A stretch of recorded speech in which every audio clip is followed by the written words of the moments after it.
Drama serial शिद्दत की आने वाली एपिसोड में आप देखेंगे कि इसरा की माँ सुल्तान को लड़की के साथ देखकर बहुत परेशान हो जाती हैं और अपनी परेशानी का इजहार अपनी बहू के सामने करती हैं। फिर इसरा की भाभी भी उन्हें समझाती हैं कि इसरा किसी गलत इंसान के साथ गलत जगह पर मौजूद है। फिर इसरा की माँ भी परेशानी का इजहार करते हुए कहती है कि मैं क्या कर सकती हूँ, वो मेरी बेटी है और मैं अपनी बेटी को तलाक भी नहीं दिलवा सकती। इसरा की भाभी और उसकी माँ इसरा के लिए बहुत ज़्यादा परेशान होती हैं। और दूसरी तरफ हाला को भी अपनी गलती का एहसास हो जाता है। वो जब इसरा को परेशान देखती है तो इसरा के पास जाती है और उससे माफ़ी मांगती है और कहती है कि मैं आपको कभी भी खुश नहीं देखना चाहती थी और मैं तुमसे और सफ़िया से माफ़ी मांगना चाहती हूँ।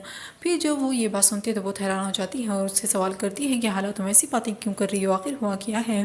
फिर हाला उसे बताती है कि मैंने कभी भी तुम्हारा अच्छा नहीं चाहा था और मैं तुम्हें कभी भी भाई के साथ खुश नहीं देखना चाहती थी, मैं तुम्हारी खुशियों से जलती थी। वो सब कुछ असरा को बता देती है और असरा भी फिर हाला को माफ़ कर देती है। और फिर असरा की माँ सुल्तान से कह रही होती हैं कि बज़ाहिर तौर पर तो सब अच्छे और भले ही नज़र आते हैं, लेकिन लड़के के अखलाक का पता तो शादी के बाद ही चलता है कि वो कैसा है, वरना लड़की को और उसकी फैमिली को अपने सियासत से ही गुजरना होता है। सुल्तान भी ये देखकर समझ जाता है कि वो उसी के हवाले से बात कर रही हैं।